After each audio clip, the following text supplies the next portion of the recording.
Olá, tudo bem? Sejam bem-vindos. Sem enrolação, já vamos direto para o assunto do vídeo. Hoje eu vou estar falando sobre tudo que não te contaram sobre a isenção dos R$ 5.000. Basicamente, é o seguinte, em 1995, existia uma lei em que pessoas que recebessem R$ 900 eram isentos de imposto de renda. Só que quando você faz o reajuste do ano até o ano de 1995 até 2025, é exatamente R$ 5.000. Então é muito engraçado a gente estar feliz por algo que já é direto nosso. Sim, você foi roubado durante esse tempo todo, tá? Você provavelmente deve ter pagado imposto de renda, sendo que nunca precisou. Mas não para por aí.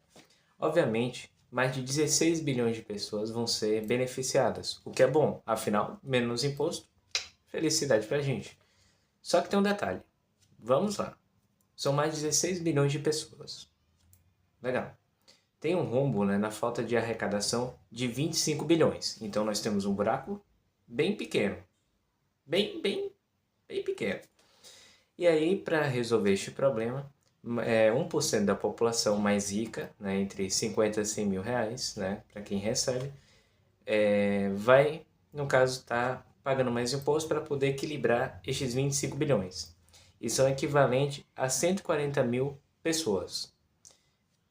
Então você quer me falar que existe 16 bilhões de pessoas que vão ser isentadas e só 140 mil pessoas são suficientes para poder cobrir este buraco?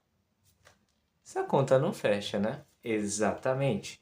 Então a ideia do governo era criar a MP 1303, que eu falei várias e várias e várias vezes sobre ela. Sobre a questão da isenção, né, do fim da isenção do LCI, fim da isenção do LCA, CRI, CRA, sobre a questão das debêntures, né, os 17% sobre os investimentos e lucros com criptomoeda, também a questão de, como é que chama? Você ter um imposto independente do tempo da aplicação do seu investimento. Tudo isso eu falei. E quais são os verdadeiros riscos? Afinal, se você não tem esses incentivos, diminui também a linha de crédito para investimento em setores imobiliários e os setores também do agronegócio, que é o que impulsiona nosso país. Isso eu falei e você já sabe. O bom é que essa MP foi partida, caducou, ou seja, o governo vai ter que procurar uma outra forma de meter mais imposto. Bacana, né? Se prepara, achou mesmo que ia ser assim?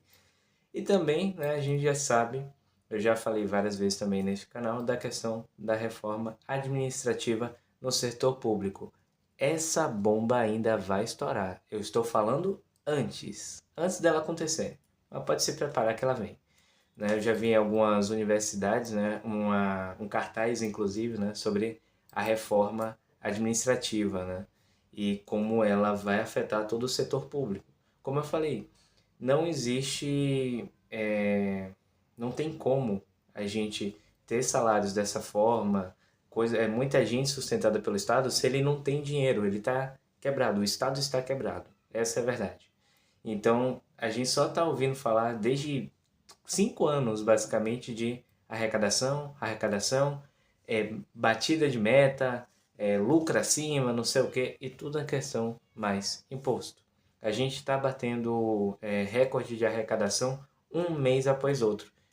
Mês passado não, ano passado, a gente teve esse recorde de arrecadação 3, 4 vezes seguida. Faz ideia do que é isso? Né? É assustador. E não o suficiente também tem a questão da mudança da escala 6x1, que em alguns locais já está começando a aparecer, né? No caso meu, eu trabalho em farmácia, né? Sim, eu não falo muito sobre em que trabalho aqui, mas eu vou estar falando hoje. E já tem algumas mudanças na questão dos horários, né? Pelo jeito a gente vai trabalhar mais para poder ter mais folga, mas existe uma coisa econômica chamada ponto de Laffer, né? Acho que é assim que fala, linha de Laffer, que é basicamente o seguinte: mesmo que você aumente a quantidade de imposto, tudo, por exemplo, em setores produtivos, chega um momento que é inviável, que mesmo você aplicando mais imposto, as pessoas passam a produzir menos. E é o que está acontecendo. Aí você fala, mas o que que isso tem a ver com a escala, por exemplo, 6 por 1? É que mesmo que a gente tenha, né, por exemplo, a questão de ter mais folga, você vai ter que trabalhar mais. E quando você trabalha mais, sua produtividade diminui. Ela não é correlacionada. Existe um ponto específico que, se esforçar mais, digamos assim, se ter mais exposição de tempo, não vai aumentar a produtividade. E é o que eu sempre digo aqui, é um país improdutivo. Então, quanto mais o tempo a gente vai dar para o trabalho, menos produtivo ele vai se tornar. Isso já é um problema gravíssimo de produção. Mas isso não é importante para ninguém. Mas vamos voltar para o assunto. Em média, né, claro que isso movimentou muito o cenário político. Obviamente, o próximo ano as pessoas vão lembrar dessa brincadeira aí que a gente viu, que óbvio é bom, beleza para a população, mas é uma coisa que já existia. Então a verdade é que é só um cumprimento de uma lei de anos e anos atrás sendo executada. Nossa, que diferença, né? Lembrando, né, do que eu disse na semana retrasada, né, na questão do risco Brasil. Está sendo avaliado o risco Brasil.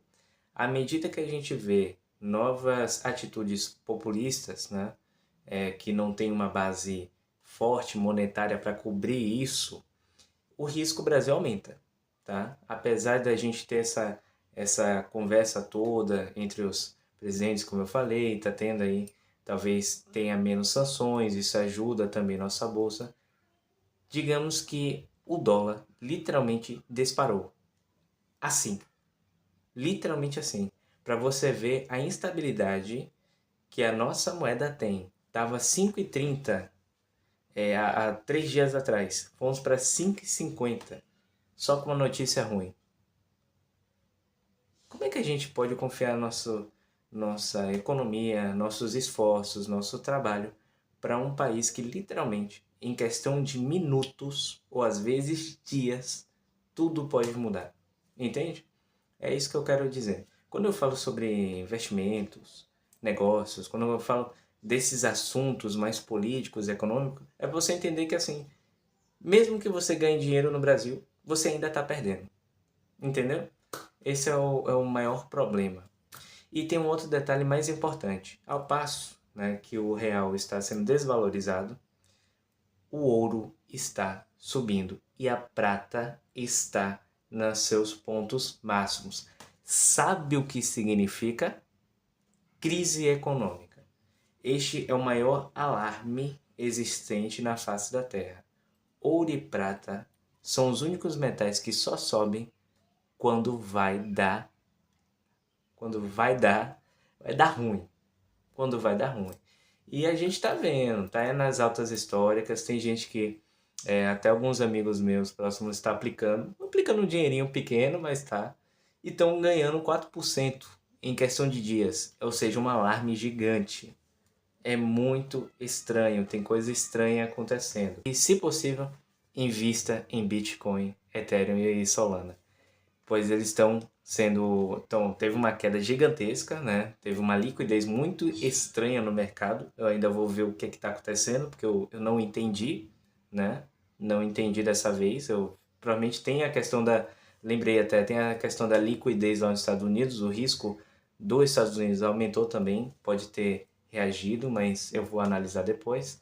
E enfim, tá começando a ser bom de comprar, tá? Principalmente dê atenção em Solana e, se possível, Ethereum. E se BNB cair, pelo amor de Deus, compre, porque a média de preço da BNB, né, que é das moedas, pelo jeito aumentou. Então isso é bem interessante, se tiver uma queda bem brusca, é muito bom. Então tá bom de comprar Solana, tá? Você pode aguardar um tempinho para ela se valorizar, se você não tem pressa. Aí você já consegue uma margem de 10, 20%, como eu falei. E Ethereum dá para você comprar mais barato, mas está começando a se tornar atraente. Enquanto a Bitcoin, ainda não. Ainda não. Tá bom? 110, não sei o quê? Não. Ainda não. Tá bom? É isso. Beijo, um abraço e até mais. Vídeo rápido. Um beijo, um abraço. Se cuide. E